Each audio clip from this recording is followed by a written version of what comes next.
Right. ఈరోజు మనతో పాటు ఎక్స్క్లూజివ్గా రాధా ఉన్నారు. రాధా అసలు ఈ అరెస్ట్ పైన ఎలా రియాక్ట్ అవుతారు ఏంటి అన్న గురించి అడుగుదాం. రాధా గారు, ఆల్రెడీ అరెస్ట్ అయితే అవ్వడం కూడా జరిగింది, ఏదైతే మీరు పోరాటం చేస్తూ ఉన్నారో, సో దీనికి ఎలా చూడొచ్చు అంటారు? నా వరకైతే ఇది సగం సంతోషాన్ని ఇస్తుంది, ఇంకా సగం అయితే ఇవ్వట్లేదు. ఎందుకంటే తను జస్ట్ అరెస్ట్ మాత్రమే చేశారు. అంటే పోలీస్ డిపార్ట్మెంట్ వాళ్ళకు ఫస్ట్ నేను ధన్యవాదాలు చెప్పుకుంటున్నాను. అలాగే మన సీఎం రేవంత్ రెడ్డి గారు కూడా నేను ధన్యవాదాలు చెప్పుకుంటున్నాను.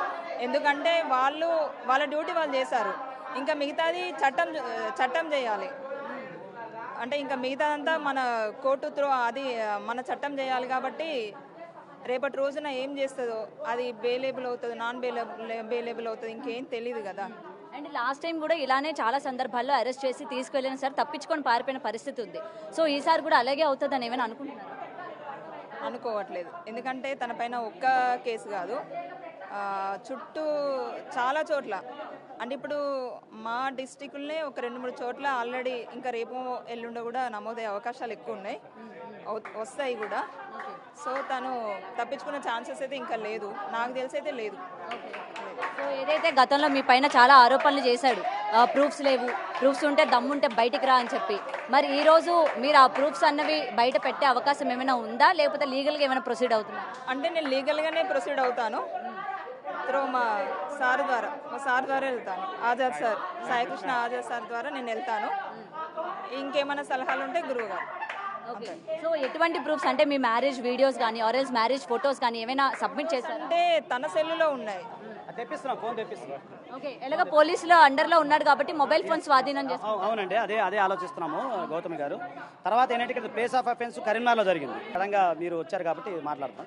ఆర్డర్ కాపీ కూడా నెక్స్ట్ మీకు గ్రూప్లో నేను పెడతాను. సో డీజీపీ గారిని కలిసి మీ దగ్గర కొంత ప్రూఫ్ ఏదైతే ఉందో అది మళ్ళీ పర్సనల్ ఇన్వెస్టిగేషన్ అవుతుంది, తెలుసు కదా. సో పర్సనల్ ఇన్వెస్టిగేషన్ అయిన తర్వాత మీరు అన్నట్టు ఆ ఫోను కొన్ని వివరాలన్నీ కూడా దొరికినాయని మాకు తెలుస్తుంది, అంటే ఆయన దగ్గర ఉన్నాయి. సో అవన్నీ కూడా స్వాధీనం చేసుకుంటే ఆటోమేటిక్గా ఏమికి సంబంధించిన వివరాలు. ఇంకొక విషయం ఏంటంటే చాలా మంది మహిళలు మమ్మల్ని కాంటాక్ట్ అవుతున్నారు కదా, ఆ యొక్క వివరాలు కూడా లభ్యమయ్యే అవకాశం ఉంది. తర్వాత అతని అకౌంట్ ఉంది కదా అమ్మ, ఆ అకౌంట్ కనుక ఓపెన్ చేస్తే ఎంతమంది డబ్బులు పడ్డాయి, ఎంతమంది వేశారు, అన్ని మొత్తం వివరాలన్నీ కూడా ఇన్వెస్టిగేషన్ జరుగుతూ ఉంది. అండ్ ఇంకొకటి, యోగి ప్రభాకర్ పేరు మీరు వినే ఉంటారు, వైజాగ్ లో ఆయనకి వస్త్రాలు కట్టారు. సో ఇతని పేరు మీద 3 కోట్ల వరకు కూడా బినామీగా పెట్టారు అన్న వాదన కూడా ఇవాళ బయట వినిపిస్తుంది. దీని గురించి ఏమైనా తెలుసా మీకు? నాకు తెలియదు. అంటే శ్రీనివాస్ పైన అంటే ఇంత ఆస్తి ఉంది అని చెప్పి ఏమైనా మీకు తెలుసా? అంటే ఎప్పుడైనా చెప్పాడా? నాకు చెప్పలేదు. తన పేరు మీద ఎలాంటి ఆస్తులు ఉన్నాయని ఎప్పుడు చెప్పలేదు, అంతే. సో తన బినామీగా తనకు ఒక విల్లా ఉందని, వర్షిని పేరు మీద విల్లా రాశానని కానీ దాని గురించి ఏమైనా తెలుసా మీకు? నాకు తెలియదు. ఓకే. అండ్ మీరు బయటకు వచ్చి మాట్లాడిన తర్వాత కొన్ని మాట్లాడారమ్మా. రాధా ఇప్పుడు కేవలం శ్రీనివాస్ గురించి కాదు, డబ్బు కోసం ఈ ఫైట్ చేస్తోంది. ఎందుకంటే వర్షిని వాళ్ళ కుటుంబానికి డబ్బులు ఇచ్చారన్న విషయం రాధకి తెలిసింది, తనకి కూడా న్యాయం జరగాలి అని చెప్పి ఈ పోరాటం చేస్తుంది అని మరి కొంతమంది వాదిస్తూ ఉన్నారు. దీనికి ఏమంటారు మీరు? కేవలం డబ్బు కోసం మీరు ఇవాళ ఇంత దూరం వచ్చారా? డబ్బు కోసమే అయితే నేను తనకు డబ్బు ఇచ్చేదాన్ని కాదు, నాకు ఆ డబ్బు అవసరం కూడా లేదు. తనకు శిక్ష పడాలనే నేను ముందుకు వచ్చాను. నేను అసలు ఇది కూడా నేను రాకపోతున్నాను. మా మామయ్య మా అన్నయ్య వాళ్ళు చెప్పిన ధైర్యంతో ఇంకా ముందు ఏ ఆడపిల్ల జీవితం నష్టం కావద్దు అని చెప్పేసి నేను వచ్చిన తప్ప నాకు ఆ డబ్బు అవసరం లేదు. రేపటి రోజున కూడా తను నాకు ఒకవేళ ఏదన్నా అంటే సెటిల్మెంట్ లాంటిది ఏదన్నా అన్న కూడా నాకు అవసరం లేదు. తనకు శిక్ష పడాలి. ఒకవేళ వాళ్ళు లేకపోతే నాలాంటి ఆడవాళ్ళకి అప్పచెప్పండి, మేము వేసుకుంటాం.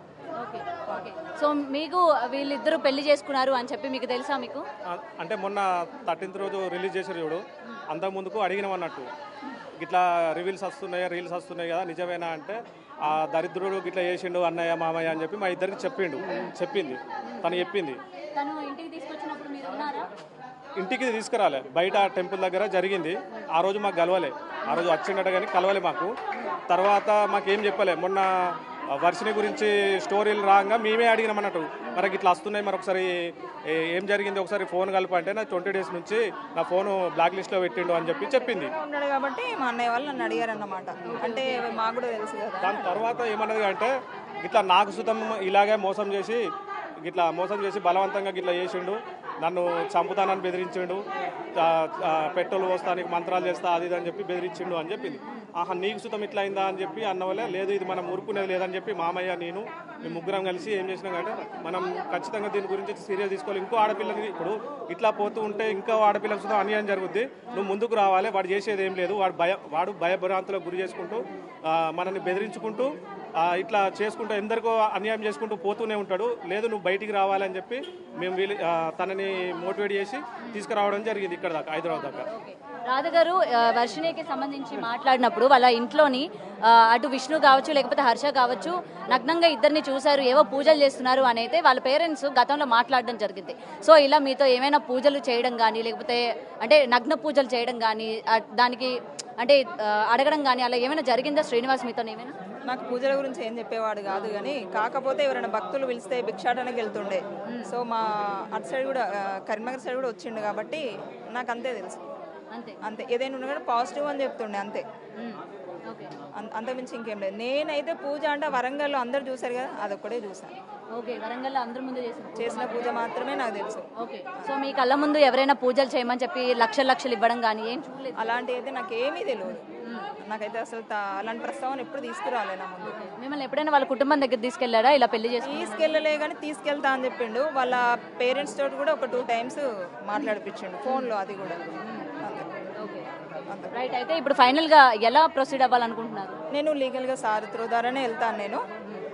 ఇంకా చాలా ఉన్నాయి గౌతమి గారు, చాలా మంచి ఇప్పుడు మళ్ళీ ఫోన్లు వస్తూ ఉన్నాయి, మనకి మళ్ళీ వస్తూ ఉన్నాయి, మా ఆఫీస్ కూడా వచ్చినాయి. సో దయచేసి మీ అందరూ కోరుకునేది ఏంటంటే ఎవరైనా బాధితులు మీ దగ్గరికి వస్తే నా దగ్గర తీసుకురండి. ఇంకా వ్యవస్థీకృత నేరాలు అవుతాయి, చాలా ఎఫ్ఐఆర్లు బుక్ అయ్యే అవకాశం ఉంది. మన రాష్ట్రంలో కాదు మిగతా రాష్ట్రాల్లో కూడా ఇన్ఫర్మేషన్ మాకు వస్తూ ఉంది. సో దయచేసి మీ అందరి సహకారంతో ఇంకా ముందుకెళ్దాము. అసలు ప్రైవేట్ కంప్లైంట్లు కానీ అసలు నేషనల్ ఉమెన్ కమిషన్ కానీ నేషనల్ హ్యూమన్ రైట్స్ కూడా మేము వెళ్దానికి సిద్ధంగా ఉన్నామండి.